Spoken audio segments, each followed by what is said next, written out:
Hey folks, it's Jason here, doing a review on the X-Dart Next, which is the prototype version of the new X-Dart. This is the old version and the new version, and right ahead.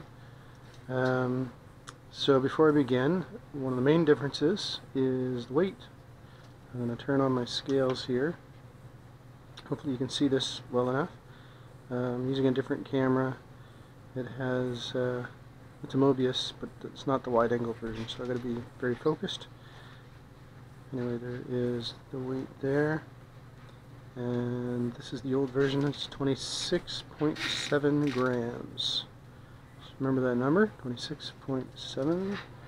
Here's the new version, and the weight is 25.5. So we are 1.2 grams lighter on the new X-Dart Next. So that's good stuff. The other differences are the old X-Dart comes with this transmitter, which is basically toy type sticks, not gimbaled or not ball bearing sticks or any sort like that. Has rates on 3 buttons and auto flip button, and no trim whatsoever. The only trim capability is if you wind it up, and when it's powered up and landed, if you do a bottom right on the left stick, you will get the gyro to synchronize and set that as level, which does help, but it's not as nice, not quite as nice as a trim setting. So on the new one, on the X-Dart Next, I have a new transmitter. It is digital. I'll bind it later, but basically you can see you've got all the different settings. You got aileron, elevator or roll, and pitch, yaw, trims, as well as throttle trim. You have a button for turning on and off some LEDs that are on the X-Dart, and you have the rate switch or speed switch, which is your rates. And when we bind it, I'll show you later that it's 20, 40, 60, 80, and 100, and then rolls back to 20 again. So that's the transmitter.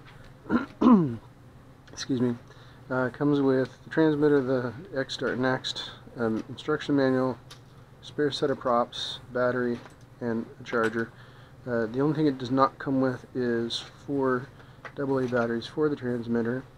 You need to get 4 AA's, 1.5 volts. Not sure if it takes rechargeables or not, but alkaline 1.5s are working great for me. So let's do a quick test. I will plug in the excuse me for the noise. My excuse me, I have a cold. So I'll plug in the old X-Dart, the one X-Dart, and that will flash. Turn it on. We got the OK. We'll do a quick level set, and then we get the flash. You know you're good. We'll back up here a second and just make sure you can see that. And I'm going to make sure I'm on low rates. Excuse me. And here we go.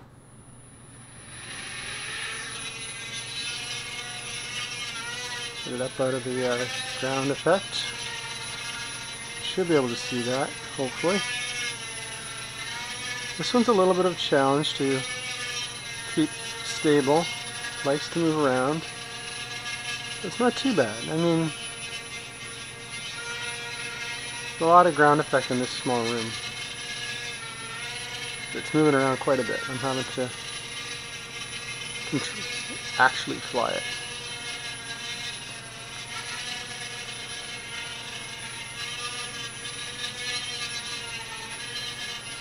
So that's the original X-Dart. And you'll notice the only LED that we've got is the indicator, which indicates that the gyro is synced or ready to fly. Oh, it actually has a red LED,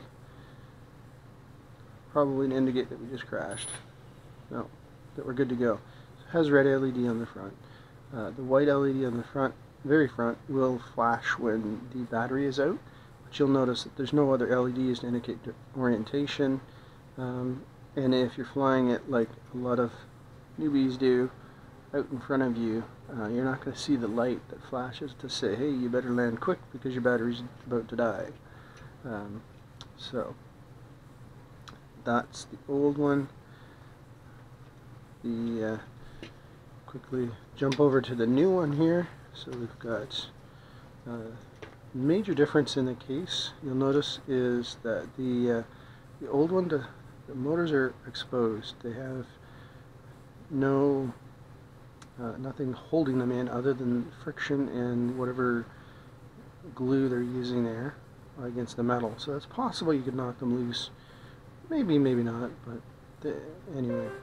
The batteries in here is clipped in.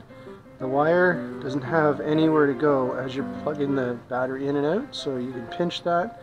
Whereas if you look on the new one, they've got a wire relief here, so it's out of the way when you're getting the battery in. They also have a battery tongue that just bends down and the battery slides in nicely and then comes up and it keeps the battery in. So let's show you how that works.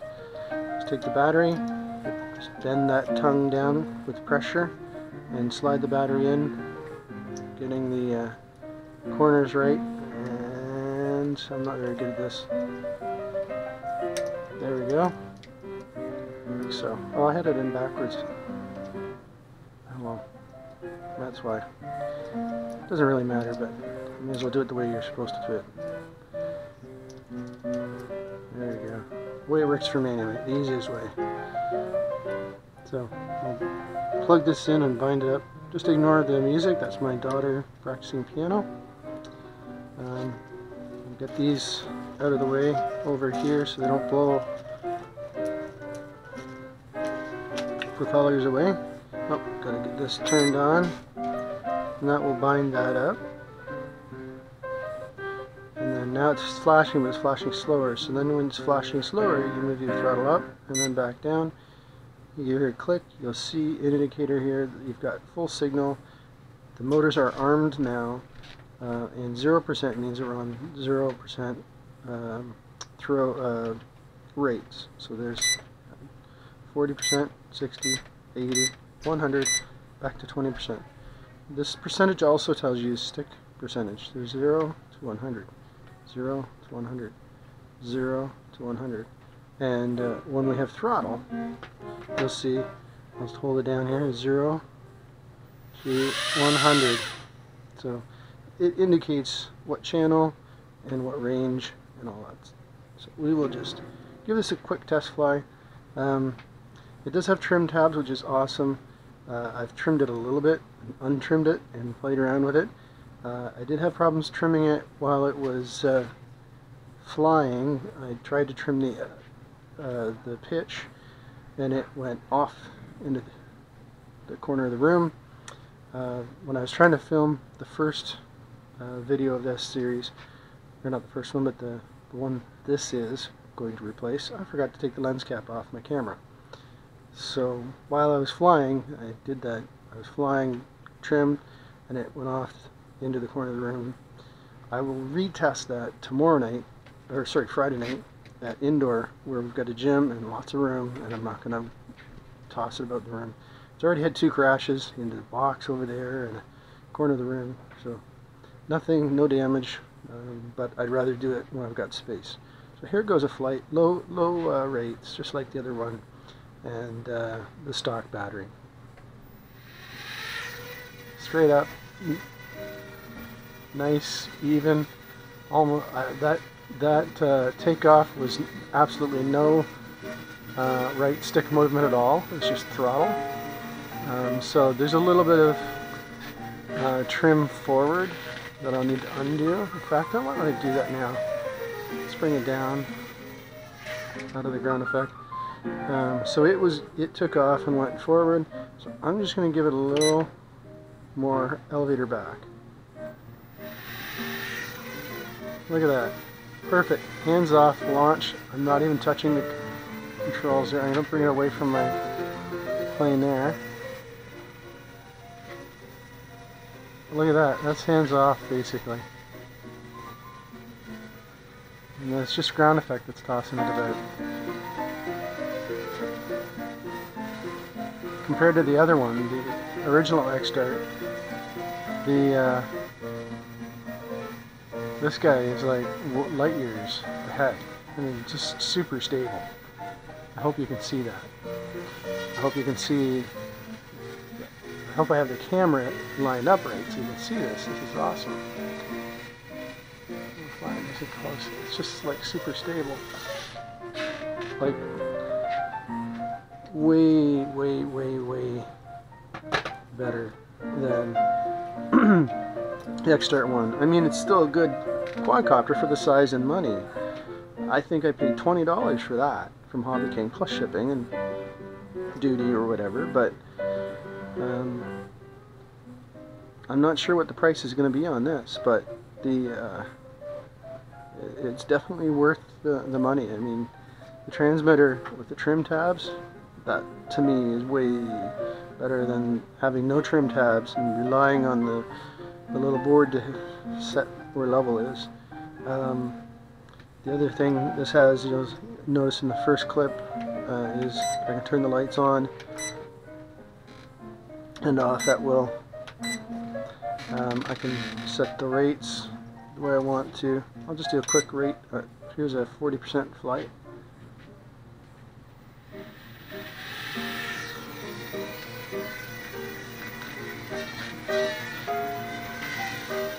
It's got a really good stuff level. There's left. Oh, sorry, that was right. I'll just clean my desk off while I'm at it. Thunderstick.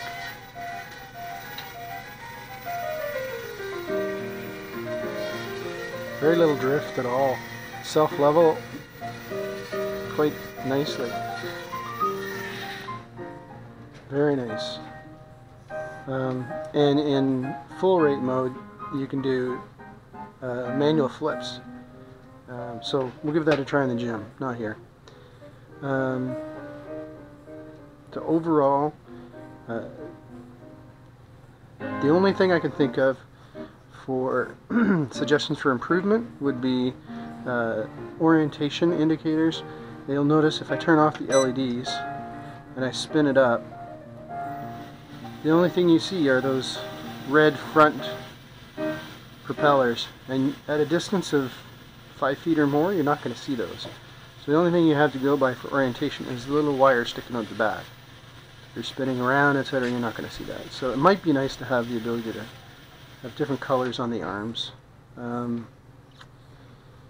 But other than that, that's the only negative thing I can think of, or not negative, but just constructive suggestion is how to better, on something this small, provide orientation. The lights, I think, are the key. But I have noticed that the lights on this do tend to drain the battery a bit more than on the other battery. So your mileage may vary. The battery's brand new, so it might have some break-in period, but I think the LEDs running are going to drain a little bit more. Not much, but some. So and if that's the only negative, it's not worth even mentioning. The instruction is very solid. They actually use screws to screw the body together. 1, 2, 3, 4, 5, 6, 7, 8, 9, 10 screws. Excuse me, little ones. The motors are held in place firmly. It's got nice rubber feet. Battery bay is well thought out. This is a pre-production model. The production models, I'm told, will not have a flag. It'll just be white, and then you apply a decal with your favorite country flag on. Pardon me, I've got a cold. And I think I'm going to wrap it up there. You can listen to music upstairs, and we'll just call that a day. So, X-Dart next. I think it's awesome. I think it's great. Of course, I mean, we'll have to see what the prices turns out to be like. If it's similar pricing to the X-Dart, then it'll be definitely worth the buy. Again, it comes with the quadcopter, the flight battery, charger for the flight battery, spare set of propellers, a transmitter, and the only thing you have to remember to buy at your local store is 4 AA batteries. That's it. That's the only thing they do not provide. Really quickly, I'll just go over the buying procedure in case anybody has any questions about that. So, all from square one. Here we go. We plugged in the batteries. We plugged in the flight battery into the quadcopter. You plug that in first. Get it level. Get it set on the table. Turn on your transmitter. When it flashes like that, slow flash, then you arm it by going throttle up, then throttle down, and then it's armed, just like that. To undo it, when you're done flying, you disengage the flight battery first. So it's always the flight battery first, then the transmitter. And that's it. Thanks for watching. I hope it was a useful clip. I'm going to tack on a flight clip in the gym, either overlay it with this or throw it in afterwards. So have a good view of that, and again, thumbs up on this awesome little quadcopter. I like it a lot. Thanks for watching.